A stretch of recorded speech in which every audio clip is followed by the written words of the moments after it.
नमस्कार मित्रमैत्रिणींनो, the special food मराठीवर तुमचे मनपूर्वक स्वागत आहे। रेसिपीकडे जाण्याआधी आजची रेसिपी आवडली तर लाईक करा, चॅनलला सबस्क्राइब केले नसेल तर सबस्क्राइब करून बाजूच्या घंटीलाही क्लिक करा, म्हणजे मी अपलोड केलेल्या नवीन रेसिपीचे नोटिफिकेशन सर्वात पहिले तुम्हाला येईल।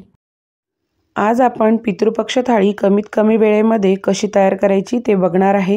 त्यासाठी काय काय पूर्वतयारी करायची व वेळेचं नियोजन कसं करायचं हे देखील आपण या व्हिडिओमध्ये पुढे बघणार आहे। त्यासाठी व्हिडिओला शेवटपर्यंत नक्की बघा। ही थाळी वेगवेगळ्या भागामध्ये वेगवेगळ्या पद्धतीने बनवली जाते। या थाळीतील पदार्थांमध्ये देखील विविधता असते। काही भागामध्ये 2 ते 3 भाज्या बनवतात तर काही भागामध्ये 5 भाज्या तरी बनवल्या जातात। आज आपण जी थाळी बघणार आहे ती कुठल्या एका भागातील नसून प्रत्येक भागामध्ये प्रामुख्याने जे पदार्थ बनवले जातात ते मी या थाळीमध्ये बनवून दाखवण्याचा प्रयत्न केलेला आहे। त्यासाठी व्हिडिओला शेवटपर्यंत नक्की बघा। आज आपण जो स्वयंपाक बनवणार आहे तो साधारण 5 ते 6 लोकांसाठी आरामात पुरतो। आणि हो, ही थाळी तुम्ही कुठल्या भागातून बघत आहे तेही तुम्ही मला कमेंट करून पाठवायला विसरू नका। त्याचबरोबर या थाळीमध्ये तुमच्या भागामध्ये कोणते पदार्थ बनवले जातात तेही तुम्ही मला कमेंट करून सांगू शकता। चला तर मग जास्त उशीर न करता थाळीला सुरुवात करूया। ज्या वेळेला आपल्याला जास्त पदार्थ असलेली थाळी तयार करायची असते त्यावेळेला आपल्याला सर्वात जास्त मदत होते ती म्हणजे कुकरची। त्यासाठी मी इथे एका कुकरच्या भांड्यामध्ये 1 वाटी म्हणजे 100 ग्रॅम इतकी तूर डाळ घेतलेली आहे। ही साधारण 2 ते 3 पाण्याने स्वच्छ धुवून घ्यायची आहे। त्यानंतर साधारण 2 वाटी इतका मी इथे तांदूळ घेतलेला आहे। तुम्ही जो कुठला तांदूळ वापरत असाल तो तुम्ही इथे वापरू शकता। हा देखील मी स्वच्छ 2 ते 3 पाण्याने धुवून घेतलेला आहे। हा वजनी प्रमाणामध्ये साधारण 200 ग्रॅम इतका आहे। त्यानंतर इथे मी मध्यम आकाराचे 4 बटाटे घेतलेले आहे। तुमचे जर लहान आकाराचे असेल तर तुम्ही 5 ते 6 देखील घेऊ शकता। हे देखील स्वच्छ धुवून घ्यायचे आहे। त्यानंतर या बटाट्यांमध्ये साधारण बुडतील इतके आपल्याला याच्यामध्ये पाणी घालून घ्यायचं आहे। 2 ते 3 वाटी इतकं सफिशियंट पाणी आहे याच्यासाठी। त्यानंतर स्वच्छ धुवून घेतलेल्या तांदूळामध्ये मी इथे 3 वाटी इतके पाणी घालून घेते। मला थोडा मोकळा भात हवा आहे म्हणून मी 3 वाटी घालते। तुम्हाला जर मोकळा नको असेल आणि थोडासा चिकट स्वरूपाचा भात हवा असेल तर तुम्ही 4 वाटी इतकं पाणी घालायचं आहे। त्यानंतर यामध्ये चवीनुसार मीठ घालून घ्यायचं आहे व याला व्यवस्थित एकदा हलवून घ्यायचं आहे। आता स्वच्छ धुवून घेतलेल्या तूर डाळमध्ये देखील साधारण दुप्पट इतकं पाणी घालायचं आहे। मी इथे 1 वाटी इतकी तूर डाळ घेतलेली होती, त्यामध्ये मी 2 वाटी इतकी पाणी घालणार आहे। यामध्ये तुम्ही इथे थोडी हळद आणि तेल देखील वापरू शकता। मी इथे काहीही घालणार नाही आहे। आता हे तिन्ही साहित्य कुकरमध्ये व्यवस्थित तळाला पाणी घालून लावून घ्यायचे आहे। डाळ, तांदूळ आणि बटाटे हे तुम्ही आदल्याच दिवशी प्रमाणामध्ये काढून ठेवू शकता, जेणेकरून तुमचा दुसऱ्या दिवशीचा वेळ वाचेल। सर्व भांडे कुकरला व्यवस्थित लावून घेतल्यानंतर हा कुकर आपल्याला गॅसवरती मोठ्या आचेवर ठेवायचा आहे आणि कुकरच्या 4 ते 5 शिट्ट्या काढून घ्यायच्या आहे आणि कुकर थंड केल्यानंतर शिजवलेली तूर डाळ जी आहे ती व्यवस्थित लोणून घ्यायची आहे व लोणलेल्या तूर डाळीमध्ये गरजेनुसार पाणी घालून घ्यायचं आहे, चवीनुसार मीठ आणि पाव चमचा इतकी हळद घालून व्यवस्थित हलवून घ्यायचं आहे व याला व्यवस्थित उकळी येईपर्यंत गरम करून घ्यायचं आहे। इथे आपले वरण तयार आहे। आता या थाळीमध्ये आपण भाज्या कोणत्या बनवणार आहे ते आधी बघून घेऊया। त्यासाठी काय पूर्वतयारी करायची ते बघूया। इथे मी एक मध्यम आकाराची मेथीची जुडी स्वच्छ धुवून निवडून बारीक चिरून घेतलेली आहे। आता दुसरी भाजी आपण इथे कारल्याची करणार आहे। त्यासाठी इथे मी 250 ग्रॅम इतके कारले घेतलेले आहे। त्याचे छान गोल गोल अशा चकत्या करून घेतलेल्या आहे। याला मी साधारण 1 तासासाठी मीठ आणि लिंबूच्या पाण्यामध्ये भिजत घातलेलं होतं। त्यानंतर स्वच्छ 2 ते 3 पाण्याने धुवून घेतलेलं आहे आणि याला अगदी व्यवस्थित पिळून घेतलेलं आहे। दुसरी भाजी आपण इथे गवारीची करणार आहे। त्यासाठी मी इथे गावरान गवार साधारण 250 ग्रॅम इतकी घेतलेली आहे। स्वच्छ 2 ते 3 पाण्याने धुवून घेतलेली आहे। त्यानंतर याला व्यवस्थित पुसून तोडून घेतलेली आहे। आता इथे चौथी भाजी आपण भेंडीची करणार आहे। साधारण 250 ग्रॅम इतकी भेंडी मी स्वच्छ पाण्याने धुवून पुसून व्यवस्थित आदल्याच दिवशी चिरून ठेवलेली होती। त्यानंतर इथे 5वी भाजी आपण करणार आहे ती म्हणजे लाल भोपळ्याची। साधारण 250 ग्रॅम इतका लाल भोपळा स्वच्छ पाण्याने धुवून अशा प्रकारे व्यवस्थित बारीक चिरून घेतलेला आहे। त्यानंतर इथे 6वी भाजी आपण उकडून घेतलेल्या बटाट्याची करणार आहे। त्यासाठी उकडून घेतलेल्या बटाट्याची साल काढून अशा प्रकारे त्याचे काप करून घेतलेले आहे। बटाटे सोडून इतर सर्व भाज्या ज्या आहेत त्या आदल्याच दिवशी तुम्ही स्वच्छ 2 ते 3 पाण्याने धुवून पुसून त्यानंतर तोडून व चिरून फ्रीजमध्ये वेगवेगळ्या डब्यामध्ये ठेवून देऊ शकता, म्हणजे जेणेकरून दुसऱ्या दिवशी तुमची धावपळ होणार नाही। त्याचबरोबर या भाज्यांसाठी लागणारं जे वाटण आहे तेही तुम्ही आदल्या दिवशी करू शकता। त्यासाठी एका मिक्सरच्या भांड्यामध्ये साधारण 12 ते 15 हिरव्या मिरच्या घालून घ्यायच्या आहे, 1 ते 1.5 इंचाचे अद्रकचे बारीक तुकडे घालून घ्यायचे आहे आणि अर्धी वाटी इतके कोथिंबीर घालायचं आहे। तुम्ही इथे लसूण खात असाल तर 10 ते 12 लसूण पाकळ्या घालायचे आणि याला व्यवस्थित मिक्सरला वाटून घ्यायचे। इथे अशा प्रकारे आपलं वाटण तयार आहे। हे वाटण देखील हवाबंद डब्यामध्ये फ्रीजमध्ये भरून ठेवायचं आहे। एका बाजूला डाळ भाताचा कुकर लावून घेतलेला आहे आणि दुसऱ्या बाजूला आपण भाज्यांना फोडणी देऊन घेणार आहे। सर्वात पहिले आपण बटाट्याची भाजी करून घेणार आहे। त्यासाठी मी एका पॅनमध्ये 1 टेबलस्पून इतकं तेल गरम करून घेतलंय। तेल गरम झालं की यामध्ये पाव चमचा इतकी मोहरी, पाव चमचा इतकं जिरं आणि पाव चमचा इतकी मिरचीची पेस्ट घालून घेणार आहे आणि याला व्यवस्थित एकदा हलवून घ्यायचं आहे। याला व्यवस्थित हलवून घेतल्यानंतर यामध्ये आपल्याला साधारण अगदी पाव चमचा इतकी हळद घालून घ्यायची आहे आणि त्याला देखील व्यवस्थित हलवून घ्यायचं आहे। त्यानंतर यामध्ये आपण उकडून चिरून घेतलेले जे बटाटे आहे ते घालून घ्यायचे आहे। त्यानंतर यामध्ये बारीक चिरून घेतलेली कोथिंबीर घालायची आहे आणि यामध्ये चवीनुसार मीठ घालून अगदी व्यवस्थित याला हलवून घ्यायचं आहे आणि साधारण 1-2 मिनिटांसाठी याला व्यवस्थित मोठ्या आचेवरतीच परतवून घ्यायचं आहे। आपण बटाटे उकडून घेतलेले आहे त्यामुळे याला जास्त शिजवत बसवण्याची गरज नाही आहे। आता ही भाजी आपण एखाद्या भांड्यामध्ये किंवा डब्यामध्ये काढून घ्यायची आहे आणि याच पॅनमध्ये आपण दुसऱ्या भाज्यांनाही फोडणी देणार आहे। आता दुसरी भाजी आपण मेथीची करून घेणार आहे। त्यासाठी पुन्हा एकदा त्याच पॅनमध्ये मी साधारण 2 टीस्पून इतकं तेल गरम करून घेतलंय। तेल गरम झालं की यामध्ये मी पाव चमचापेक्षाही कमी इतकी मोहरी आणि जिरं घालून घेतलंय आणि साधारण पाव चमचा इतकीच मी इथे मिरचीची पेस्ट घालून घेतलेली आहे। त्यानंतर यामध्ये मी अगदी पाव चमचापेक्षाही कमी इतकी हळद घातलेली आहे। हळद तुम्ही घालत नसाल मेथीमध्ये तर नाही घातली तरी चालेल। याला एकदा व्यवस्थित परतवून घ्यायचं आहे। त्यानंतर बारीक चिरून ठेवलेली जी आपण मेथी आहे ती घालून घ्यायची आहे आणि इथे मीठ घालायची घाई नाही करायची। मेथीला थोडंसं परतवून घ्यायचं आहे कारण शिजल्यानंतर कुठलीही पालेभाजी थोडी कमी होते आणि त्यामुळे त्याच्यात मिठाचा अंदाज चुकू शकतो। त्यासाठी आपल्याला थोडंसं परतवून घ्यायचं आहे आणि नंतर मीठ घालायचं आहे याच्यामध्ये। अशा प्रकारे परतवून घेतल्यानंतर आपल्याला याच्यामध्ये चवीनुसार मीठ घालून घ्यायचं आहे आणि मीठ घातल्यानंतर कुठल्याही पालेभाजीला जास्त वेळ परतत बसायचं नाही आहे।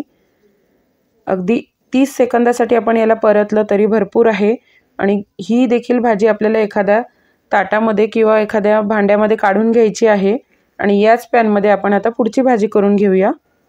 आता पुन्हा एकदा त्याच पॅनमध्ये मी साधारण 1 टेबलस्पून इतकं तेल गरम करून घेतलेलं आहे। तेल गरम झाल्यानंतर याच्यामध्ये पाव चमचा इतकी मोहरी, पाव चमचा इतकं जिरं घालून घेतलेलं आहे।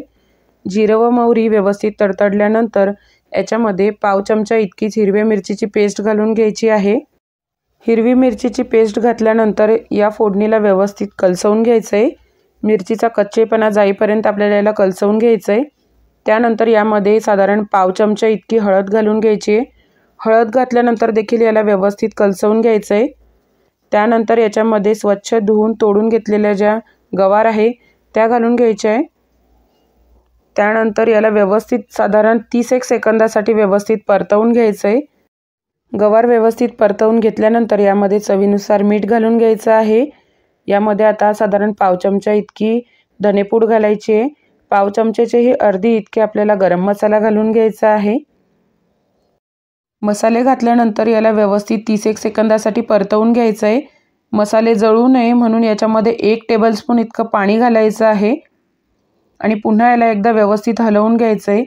हलवल्यानंतर याच्यावरती आपल्याला झाकण ठेवून द्यायचं आहे आणि वाफेवरती आपल्याला ही गवार शिजवून घ्यायची आहे। अशा प्रकारे झाकण ठेवून गवार शिजवल्यामुळे लवकर शिजते। बघा साधारण 5 ते 7 मिनिटांनंतर गवार छान शिजलेली आहे। इथे व्यवस्थित गवार शिजली की नाही चेक करून बघायचं आहे। शिजली नसेल तर पुन्हा 1-2 मिनिटांसाठी झाकण ठेवून गवार शिजवून घ्यायची आहे। गवार पूर्ण शिजल्यानंतर याच्यामध्ये साधारण 1 ते 2 चमचा इतकं आपल्याला शेंगदाण्याचं कूट घालून घ्यायचं आहे।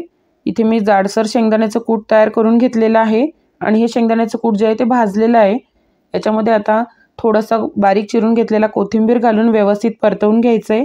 आता इथे आपली ही गवारची भाजी तयार झालेली आहे। ही देखील भाजी आपण एखाद्या ताटात किंवा एखाद्या वाटीमध्ये काढून घ्यायची आहे।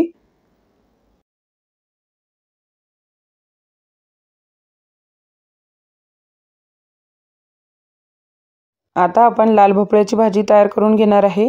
त्यासाठी पुन्हा एकदा त्याच पॅनमध्ये मी 1 टेबलस्पून इतकं तेल गरम करून घेतलेलं आहे। तेल व्यवस्थित तापलं की त्यामध्ये पाव चमचा इतकी मोहरी घालायची आहे। मोहरी व्यवस्थित तडतडली की पुन्हा एकदा पाव चमचा इतकं जिरं घालून घ्यायचं आहे। जिरं व्यवस्थित तडतडल्यानंतर याच्यामध्ये साधारण अर्धा चमच्याच्या जवळपास मिरचीची पेस्ट घालून घ्यायची आहे। तुम्ही तुमच्या आवडीनुसार तिखट थोडं कमी जास्त करू शकता। त्यानंतर याच्यामध्ये पाव चमचा इतकी हळद घालून घ्यायची आहे। हळद घातल्यानंतर याला व्यवस्थित कलसवून घ्यायचं आहे। मिरचीचा तिखटपणा जाईपर्यंत याला व्यवस्थित कलसवून घ्यायचं आहे। आता हे व्यवस्थित परतवून घेतल्यानंतर याच्यामध्ये साधारण अर्धा चमचा इतकी धने पावडर घालून घ्यायची आहे। पाव चमचा इतका गरम मसाला घालायचा आहे आणि पुन्हा एकदा याला व्यवस्थित एकत्र करून घ्यायचं आहे।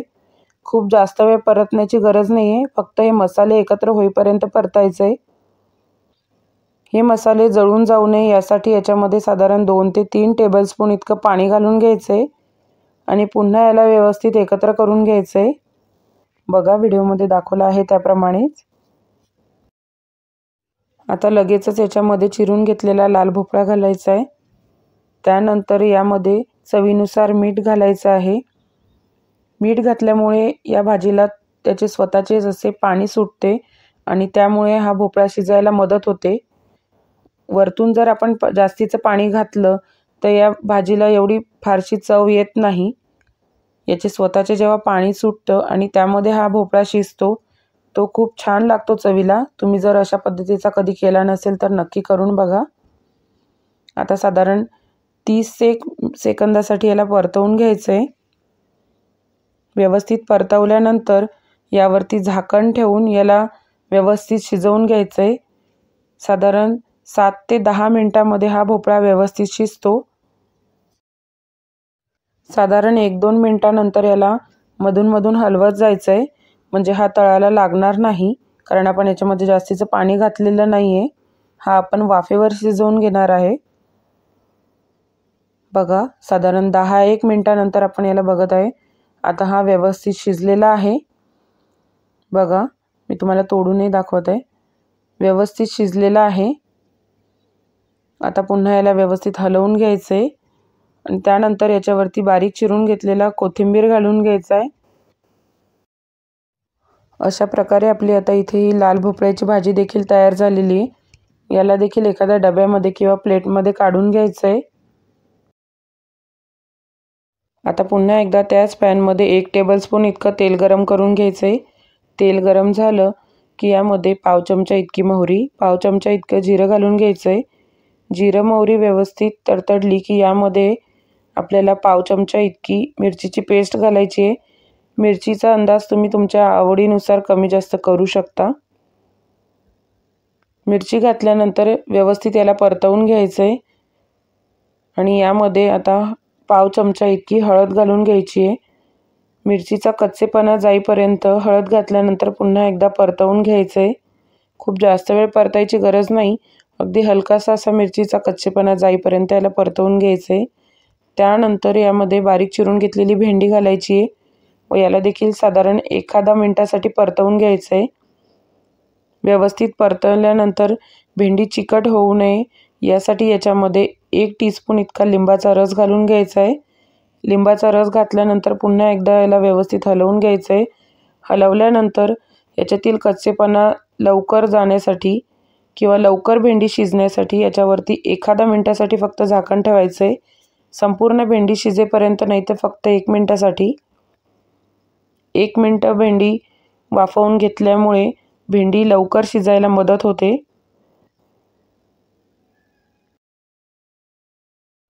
आता 1 मिनिटानंतर तुम्ही बघू शकता भेंडी व्यवस्थित थोडीशी शिजलेली आहे। आता बाकीची जी भेंडी आहे ती साधारण 5-1 मिनिटासाठी अधनमधनं हलवत आपण शिजवून घ्यायची आहे। बघा अशा प्रकारे आपली आता ही भेंडी देखील शिजलेली आहे। यामध्ये आता आपल्याला चवीनुसार मीठ घालून घ्यायचं आहे। मीठ भेंडी शिजल्यानंतरच घालायचं आहे. मीठ भेंडी शिजायच्या अगोदर कधीच घालायचं नाही, यामुळे भेंडी जी आहे ती चिकट होते. त्यामुळे मीठ जे आहे ते भेंडी संपूर्ण शिजल्यानंतरच घालायचं आहे. मग मीठ घातल्यानंतर साधारण एखादा मिनिटासाठी किंवा 30 सेकंदासाठी आपल्याला भेंडी परतवून घ्यायची आहे. व इथे आपली ही भेंडी तयार झालेली आहे. तुम्हाला हवं असेल तर तुम्ही यावरती थोडासा कोथिंबीर घालून घ्यायचा आहे. आता इथे भेंडी आपली तयार झालेली आहे. ही देखील एखाद्या प्लेटमध्ये किंवा डब्यामध्ये काढून घ्यायची आहे. आता आपण कारल्याची भाजी करून घेणार आहे. त्यासाठी 1.5 टेबलस्पून इतकं तेल गरम करून घ्यायचं आहे. तेल गरम झालं की याच्यामध्ये पाव चमचा इतकी मोहरी, पाव चमचा इतकं जिरं घालून घ्यायचं आहे. जिरं मोहरी व्यवस्थित तडतडली की यामध्ये पाव चमचा इतकी मिरचीची पेस्ट घालायची आहे. तुम्हाला तिखट जास्त आवडत असेल तर तुम्ही जास्तही घातली तरी देखील चालेल. मिरची घातल्यानंतर याला व्यवस्थित परतवून घ्यायचं आहे. मिरचीचा कच्चेपणा जाईपर्यंत याला परतायचं आहे. त्यानंतर याच्यामध्ये पाव चमचा इतकी हळद घालायची आहे. हळद घातल्यानंतर याच्यामध्ये चिरून स्वच्छ धुवून आणि पिळून घेतलेले जे कारलं आहे ते घालून घ्यायचं आहे. मी कारलं जे आहे ते स्वच्छ धुवून पिळून आणि मिठा आणि लिंबूच्या पाण्यामध्ये आदल्याच दिवशी घालून ठेवलं होतं आणि पिळून स्वच्छ धुवून डब्यामध्ये रात्री फ्रीजमध्ये भरलेलं होतं.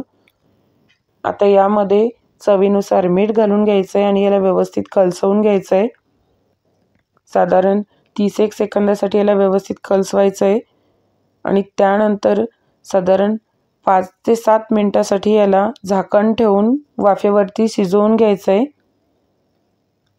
कारलं लवकर शिजण्यासाठीच आपण इथे थोडासा तेलाचा वापर जास्तीचा केलेला होता. अधूनमधून याला व्यवस्थित हलवत जायचं आहे. आता तुम्ही इथे बघू शकता साधारण 6 ते 7 मिनिटामध्ये हे कारलं व्यवस्थित शिजलेलं आहे. तुम्ही याला तोडून चेक देखील करून घ्यायचं आहे. बघा, कारलं व्यवस्थित शिजलेलं आहे. आता यामध्ये भाजलेल्या दाण्याचा कूट घालून घ्यायचा आहे, साधारण 2 ते 3 चमचे इतका. तुम्हाला जर जास्तीचा कूट आवडत असेल तर तुम्ही इथे जास्त देखील वापरू शकता. भाजलेल्या दाण्याचा कूट देखील आदल्याच दिवशी करून ठेवायचा आहे, जेणेकरून वेळेवर फजिती होणार नाही. आता पुन्हा एकदा याला व्यवस्थित हलवून घ्यायचं आहे.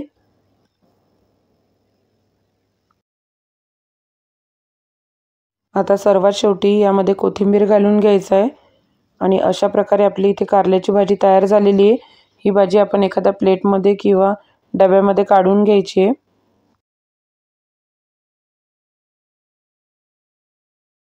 या थाळीमध्ये सर्वात जास्त मान असतो तो म्हणजे तांदळाच्या खिरीचा. त्यासाठी इथे आपण पूर्वतयारी म्हणजे ड्रायफ्रूटची पावडर करून ठेवायची आहे. इथे मी पाव वाटी इतके काजू घेतलेले आहे आणि ते मिक्सरला पल्स मोडवरती आदल्याच दिवशी वाटून ठेवून दिलेले होते. खूप जास्त जाड नाही आणि खूप जास्त बारीकही नाही वाटले. त्यानंतर मी आदल्याच दिवशी तांदूळ देखील इथे भिजत घातलेले आहे. तुम्हाला हवं असेल तर तुम्ही वाटूनही ठेवू शकता.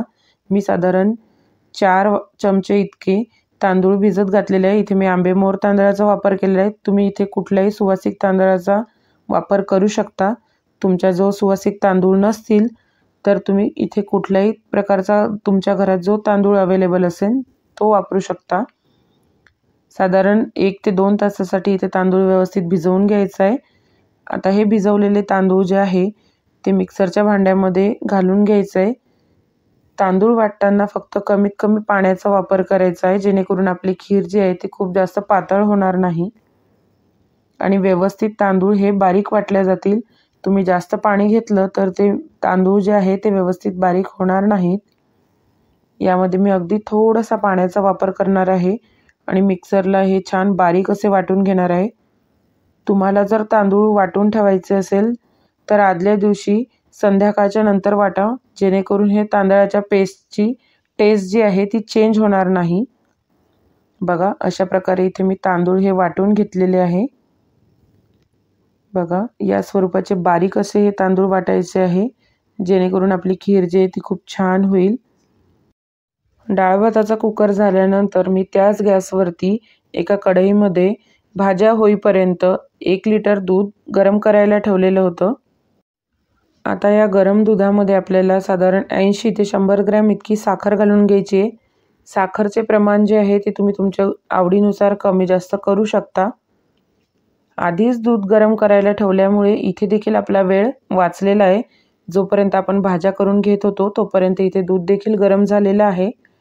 किंवा दूध तुम्ही आधी देखील गरम करून ठेवलं तर वेळेवर त्याला गरम करायसाठी जास्त वेळ लागणार नाही। आता यामध्ये आपल्याला ही साखर विरघळवून घ्यायची आहे। साखर पूर्ण विरघळल्याशिवाय आपल्याला याच्यामध्ये तांदळाची जी आपण पेस्ट तयार करून घेतलेली आहे ती घालायची नाही। आता इथे साखर व्यवस्थित विरघळलेली आहे। साखर विरघळल्यानंतर यामध्ये एका हाताने आपल्याला चमच्याने हलवत राहायचं आणि दुसऱ्या हाताने आपण तयार करून घेतलेली जी तांदळाची पेस्ट आहे ती घालून घ्यायची आहे, जेणेकरून या दुधामध्ये तांदळाच्या गाठी होणार नाही। बघा व्हिडिओमध्ये दाखवल्याप्रमाणे खूप छान अशी आपली ही तांदळाची खीर अगदी झटकीपट तयार होते। अशा प्रकारे छान बारीक असे तांदूळ वाटून घेतल्यामुळे तांदूळ शिजायला जास्त वेळ लागत नाही आणि दूध गरम असल्यामुळे अगदी 4 ते 5 मिनिटाच्या आतच आपली ही खीर तयार होते। बघा अशा प्रकारे व्यवस्थित तांदूळ घालून घेतल्यानंतर आणि एखादा 2 मिनिटं याला हलवल्यानंतर यामध्ये आपण जी ड्रायफ्रूटची पावडर तयार करून घेतलेली आहे ती देखील घालून घ्यायची आहे आणि व्यवस्थित याच्यामध्ये हलवून घ्यायचं आहे। यामध्ये गाठी राहू नये यासाठी इथे मी छोट्या रवीचा वापर केलेला आहे। तुम्ही याच्यामधलं थोडंसं दूध काढून बाहेर देखील ती ड्रायफ्रूटची पावडर मिक्स करून ती याच्यात घालू शकता किंवा मी जसं हलवून घेत आहे त्याच प्रकारे रवीने हलवून घेतलं तरी देखील याच्यामध्ये ना तांदळाच्या गाठी राहतील ना ड्रायफ्रूटच्या गाठी तयार होतील। बघा आता याला एक उकळी येऊ द्यायची आहे आणि त्यानंतर याच्यामध्ये साधारण पाव चमचा इतकी वेलची पूड घालून घ्यायची आहे आणि याला व्यवस्थित एकत्र करून घ्यायचं आहे। बघा अशा प्रकारे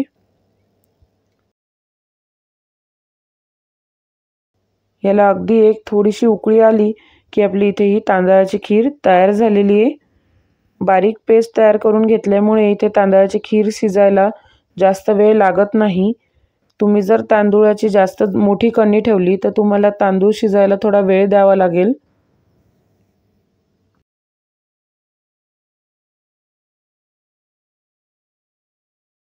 आदल्याच दिवशी आपण ज्या मिक्सरच्या भांड्यामध्ये मिरचीचे वाटण तयार करून घेतले आहे त्याच भांड्यामध्ये साधारण अर्धा चमचा इतकं मिरचीचं वाटण राहू द्यायचं आहे आणि त्यामध्ये साधारण 1.5 टेबलस्पून इतके भाजून घेतलेले शेंगदाणे घालायचे आहे। याची तुम्ही सालही काढून घेऊ शकता। यामध्ये आता आपल्याला साधारण पाऊण वाटी इतकं घट्ट दही घालून घ्यायचं आहे। तुमच्याकडे जर अशा प्रकारचं घट्ट दही नसेल तर तुम्ही थोडं पातळ जरी असेल तरी 1 वाटी इतकं दही वापरायचं आहे। दही मध्यम स्वरूपाचं आंबट असायला हवं। त्यानंतर याच्यामध्ये आपली कढी फाटू नये यासाठी आपल्याला 1.5 टीस्पून इतकं बेसन पीठ घालून घ्यायचं आहे। यामुळे आपली कढी फाटणार नाही।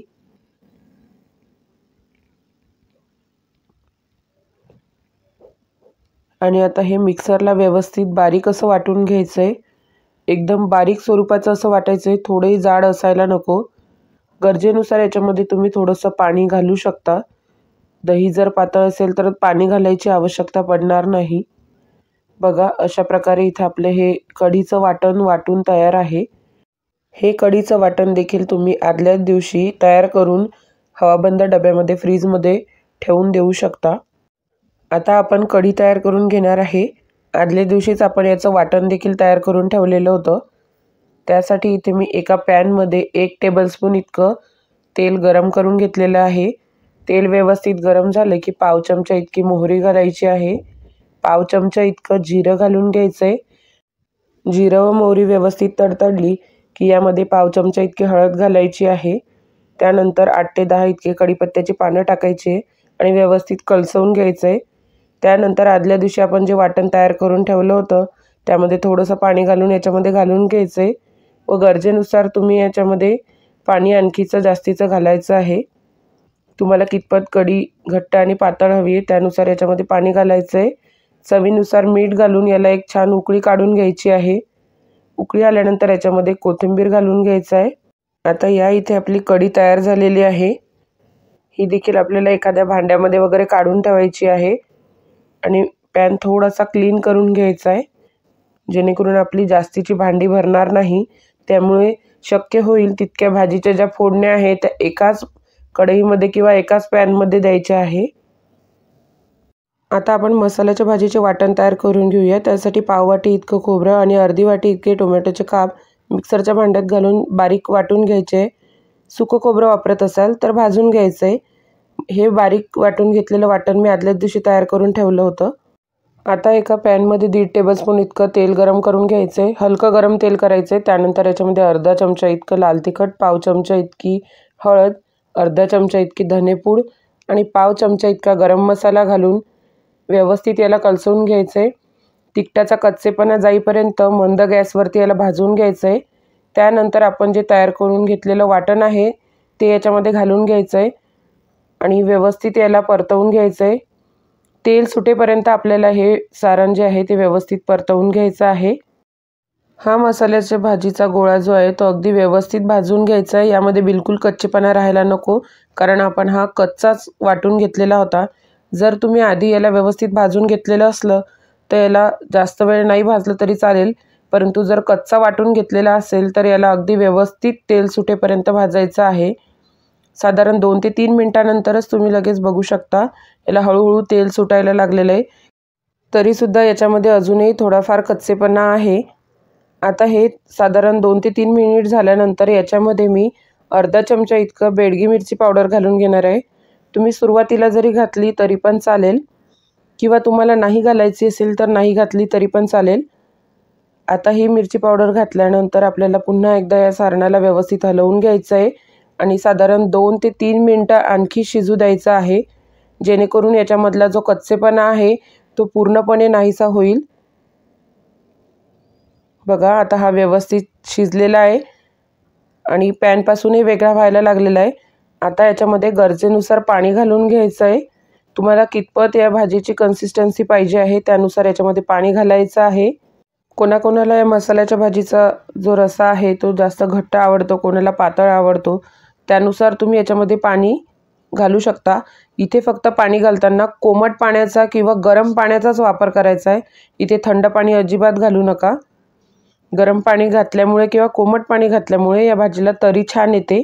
तुम्ही बघू शकता व्हिडिओमध्ये खूप छान अशी तरी याला आलेली आहे. आता याला एक उकळी काढून घ्यायची आहे. मध्यम गॅसवरतीच उकळी काढायची आहे. हाय फ्लेमवर उकळी काढू नका, नाही त्याची तरी निघून जाईल किंवा कमी होऊन जाईल. आता यामध्ये चवीनुसार मीठ घालून घ्यायचं आहे. उकळी आल्यानंतरच मीठ घाला, कारण पाण्याचा अंदाज आपल्याला तेव्हा परफेक्ट आलेला असतो. त्यानंतर याच्यामध्ये मीठ घालून 1-2 मिनिटासाठी याला उकळून घ्यायचं आहे व शेवटी कोथिंबीर घालून याला व्यवस्थित एकत्र करा. आता इथे आपली ही मसाल्याची भाजी जी आहे ती तयार झालेली आहे. आता आपण बेसन वडी तयार करून घेणार आहे, म्हणजेच थापी वडी. त्याला काही भागामध्ये पाट्यावडी असे पण म्हटलं जातं.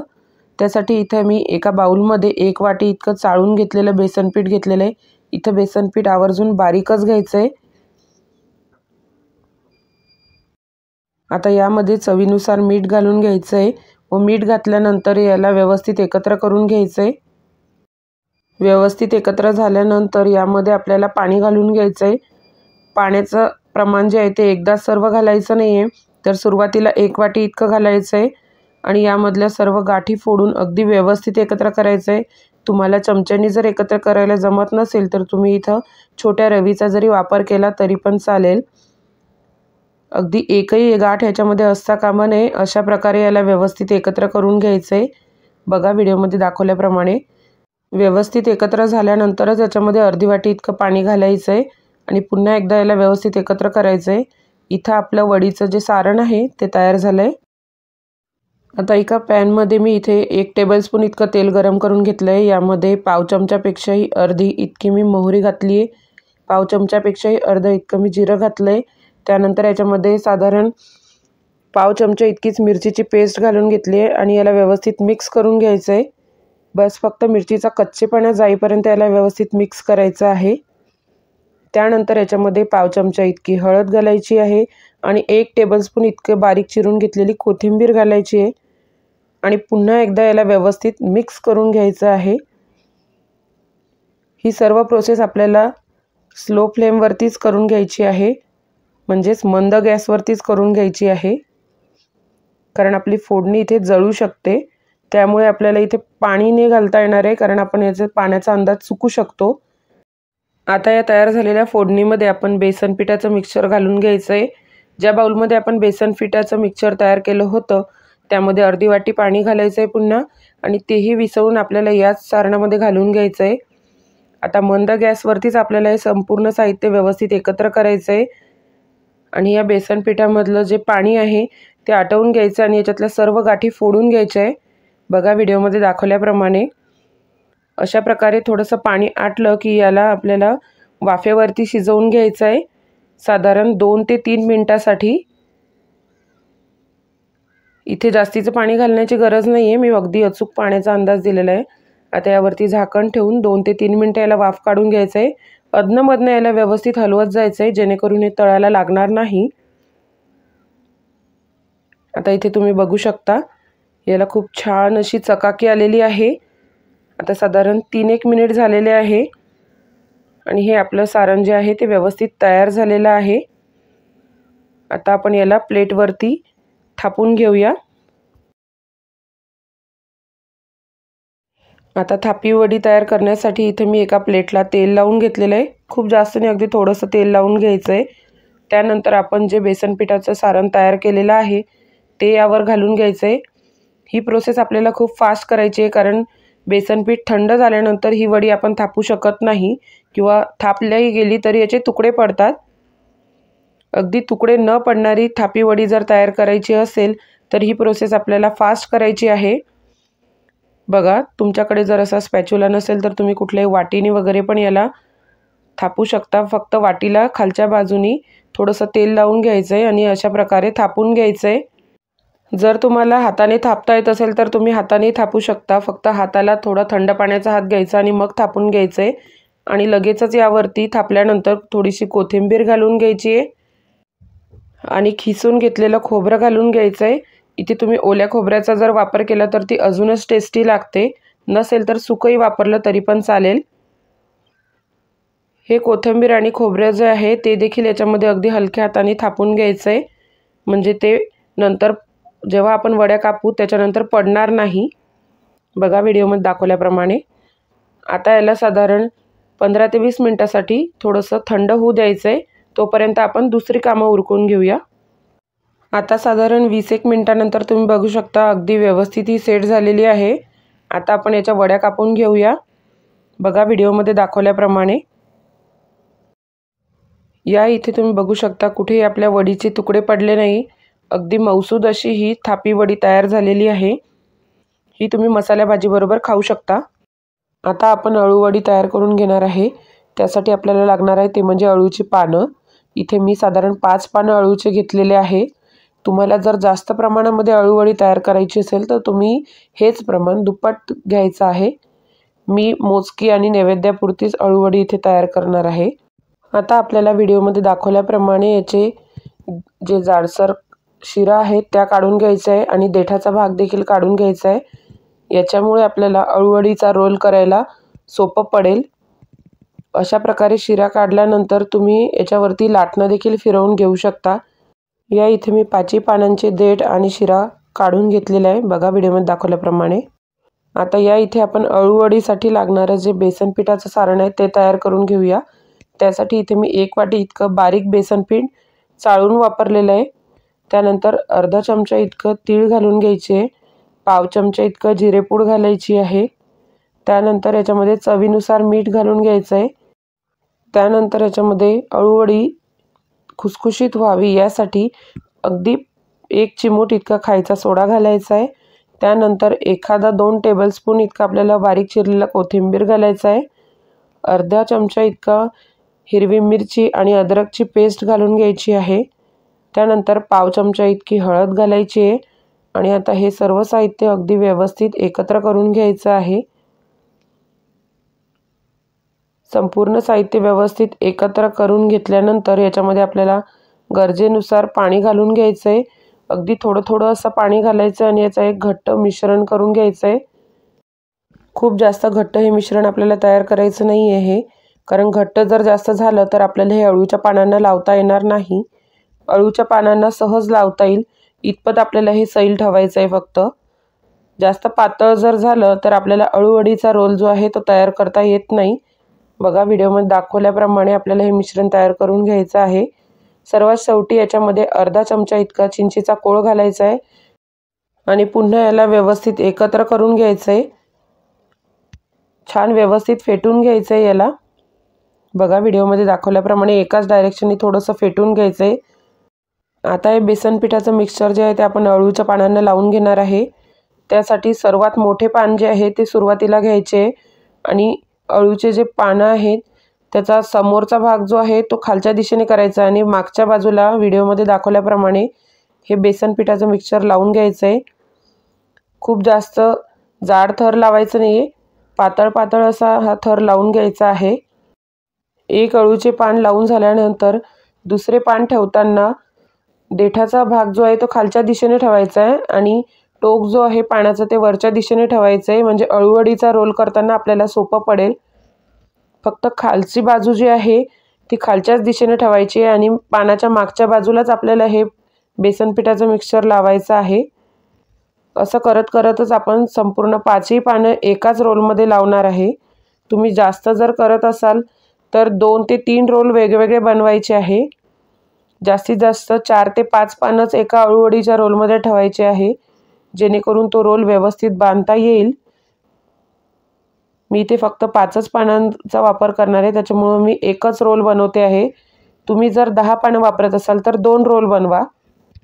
बघा व्हिडिओमध्ये दाखवल्याप्रमाणे मी संपूर्ण पानांना बेसन पीठ लावून घेतलेलं आहे आणि व्हिडिओमध्ये दाखवते आहे त्याप्रमाणे अगदी घट्ट असा व्यवस्थित पक्का असा आपल्याला हा अळूवडीचा रोल तयार करून घ्यायचा आहे। मिश्रण जास्त पातळ केलं तर यावेळेला आपल्याला अळूवडीचा रोल जो आहे तो बांधता येत नाही। बघा व्हिडिओमध्ये दाखवल्याप्रमाणे हा रोल तयार करून घ्यायचा आहे। आता तयार करून घेतलेला रोल जो आहे तो आपण वाफवून घेणार आहे। त्यासाठी एका चाळणीला मी तेल लावून त्याच्यावरती हा ठेवून घेतला आहे आणि स्टीमरमध्ये साधारण 12-15 मिनिटांसाठी हाय फ्लेमवरती वाफवून घेतला आहे। वाफवल्यानंतर याला थंड करायला ठेवायचं आहे आणि थंड झाल्यानंतर याचे गोल गोल असे काप करून घ्यायचे। ज्यावेळेला आपण तळण करणार आहे या थाळीसाठी त्यावेळेला हे रोल आपण तळून घ्यायचे। तुम्ही याला शॅलो फ्राय देखील करून घेऊ शकता। अळूवडीचा जो रोल आहे तो तुम्ही आदल्याच दिवशी वाफवून तयार करून फ्रीजमध्ये ठेवून दिला तरी देखील चालणार आहे। वेळेवर तुम्ही याला फक्त काप करून तळून घेऊ शकता।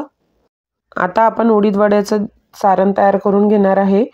त्यासाठी इथे मी 250 ग्रॅम इतकी उडदाची डाळ जी आहे ती साधारण 4 ते 5 तास पाण्यामध्ये भिजत घातलेली होती। अगदी व्यवस्थित ही डाळ भिजलेली आहे। आता याच्यामधलं संपूर्ण पाणी निथळून घ्यायचं आहे। निथळल्यानंतर आपल्याला हे मिक्सरला वाटून घ्यायचं आहे। खूप जास्त बारीक पेस्ट याची करायची नाही, अगदी हलकीशी अशी याची कण्णी राहिली पाहिजे, अशा प्रकारचं याला वाटून घ्यायचं आहे। बघा व्हिडिओमध्ये दाखवल्याप्रमाणे अशा प्रकारे वाटल्यामुळे वडे अगदी खुसखुशीत असे होतात आणि खायलाही अगदी खमंग लागतात। आता या वाटून घेतलेल्या डाळीमध्ये आपल्याला चवीनुसार मीठ घालून घ्यायचं आहे, अर्धा चमचा जिरेपूड घालायची आहे, पाव चमचा इतकी हळद घालायची आहे, अर्धा चमचा इतकी धने पावडर घालायची आहे आणि 1 चमचा इतकी साधारण मिरची आणि अद्रकची पेस्ट घालून घ्यायची आहे।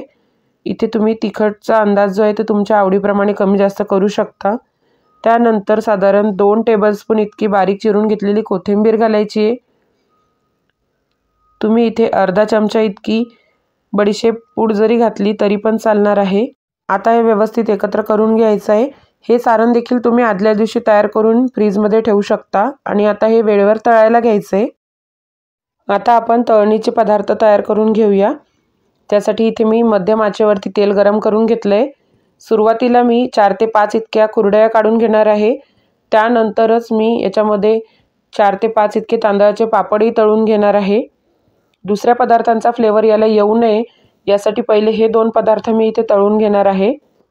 बघा व्हिडिओमध्ये दाखवलं आहे त्याप्रमाणे सुरुवातीला हे 2 पदार्थ तळून घ्यायचे, म्हणजे दुसऱ्या काही पदार्थांचे तिखट मिठाचा याला फ्लेवर येणार नाही। आता कुरडई आणि तांदळाचा पापड तळल्यानंतर आपण इथे अळूवडी तळून घेणार आहे। तुम्ही शॅलो फ्राय जर केली तर तळण्याची गरज नाही। ही अळूवडी आपल्याला मध्यम आचेवरती छान खरपूस तळून घ्यायची आहे। कमी आचेवर जर आपण ही अळूवडी तळली तर ही तेलकट होऊ शकते आणि जास्त मोठ्या आचेवरती आपण ही तळली तर ही करपण्याची शक्यता आहे। त्यामुळे मध्यम आचेवरती छान खरपूस अशी ही तळून घ्यायची आहे। हलकासा असा गोल्डन ब्राऊन रंगावरती आपल्याला ही तळून घ्यायची आहे, म्हणजे छान कुरकुरीत अशी ही अळूवडी तयार होते। बघा व्हिडिओमध्ये दाखवल्याप्रमाणे। आता ही अळूवडी व्यवस्थित तळून झालेली आहे। आता हिला बाहेर काढून घ्यायचं आहे। बघा किती छान अशी ही अळूवडी तयार झालेली आहे। आता आपण उडदाच्या डाळीचे वडे तयार करून घेणार आहे। त्यासाठी उडदाच्या डाळीचं जे सारण आपण तयार करून ठेवलेलं आहे ते घ्यायचं आहे। इथे मी उडदाच्या डाळीचे वडे तयार करण्यासाठी प्लेटचा वापर करत आहे। तुम्ही कुठली पॉलिथिन कॅरी बॅग वगैरे काही वापरलं तरी चालेल। सुरुवातीला इथे मी प्लेटला पाणी लावून घेतलेलं आहे। त्यानंतर उडदाच्या डाळीचं जे मिश्रण आहे ते घेतलेलं आहे आणि अशा प्रकारे गोल गोल करून नंतर तो वडा थापून घेतला आहे। बघा व्हिडिओमध्ये दाखवल्याप्रमाणे अगदी अलगद हा वडा बाहेर येतो। आता हे वडे आपण तळून घेणार आहे। यासाठी मी मध्यम आचेवरती तेल आधीच तापत ठेवलेलं होतं। बाकीचे आधीचे साहित्य तळून घेतल्यानंतर त्याच तेलामध्ये आपल्याला हे वडे देखील तळायचे। मध्यम आचेवरती आपल्याला हे वडे तळून घ्यायचे। बघा व्हिडिओमध्ये दाखवल्याप्रमाणे खूप जास्त वडे एका वेळेला घालायचे नाही। तुमच्या कढईमध्ये जर 2 ते 3 वडे एका वेळेला मावत असतील तरच घाला, नाही तर खूप जास्त वडे एकदा घालायचे नाही। आता साधारण एखाद्या 1.5 मिनिटांमध्येच हा वडा व्यवस्थित तळून होतो। एक बाजू तळून झाल्यानंतरच आपल्याला याला पलटी करायचं आहे आणि हा वडा व्यवस्थित तळून घ्यायचा आहे। बघा किती छान असा खमंग आणि खुसखुशीत असा हा वडा तयार झालेला आहे। याच पद्धतीने मी बाकीही वडे तयार करून घेणार आहे।